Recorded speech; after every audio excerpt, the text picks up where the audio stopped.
अम्मी ने गुस्से से आवाज लगाई, सूप का ब्रेड तैयार होगा। एक तो ये नालायक लड़की कोई काम वक्त पर नहीं करती। इतने में नीला भागती हुई आती है। अम्मी, सूप तैयार है, आ जाएं सब। इमी बोली, जाओ लड़कियों, जंगल से फल इकट्ठे करो और शाम से पहले वापस आ जाना। नीला, एलारा और सेरिफिना खुशी से दरख्तों के बीच खेलने लगे। चलो 3 देखते हैं हम में से खुश नसीब कौन है जो दायरे में फल फेंक कर जीत जाता है। रास्ते में नीला को एक बूढ़ी औरत मिली। बेटी, मैं बहुत भूखी हूँ, कुछ खाने को दे दो। नीला मुस्कुरा कर बोली, ये लीजिए, मेरे पास बस यही रोटी और प्याज है। बूढ़ी ने दुआ दी, अल्लाह करे तुम्हारी शादी किसी शहजादे से हो। जब नीला कनवे से पानी भर रही थी, अचानक हुआ में एक नूरी चमक फैली।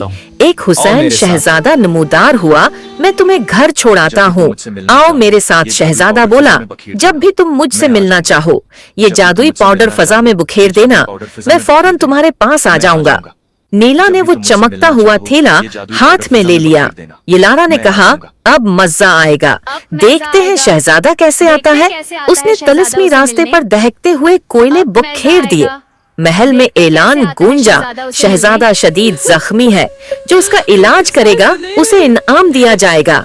नीला रोने लगी, ये सब मेरी गलती से हुआ है। नीला बोली, शहजादे के जख्म सिर्फ मेरी चर्बी से भर सकते हैं, मैं अपनी जान कुर्बान कर दूंगी। वो जादुई मुरहम लेकर महल के दरवाजे पर पहुंच गई। मुरहम लगते ही शहजादा सेहतमंद हो गया। बादशाह ने ऐलान किया, मेरा बेटा इसी लड़की से शादी करेगा। महल खुशियों से गूंज उठा। अम्मी दरवाजे पर खड़ी आसमान की तरफ देखती हैं, पता नहीं कब आएगी मेरी नीला। उन 2 लड़कियों से तो कोई काम नहीं होता। दौर आसमान पर एक जादुई रोशनी फिर से चमकने लगती है।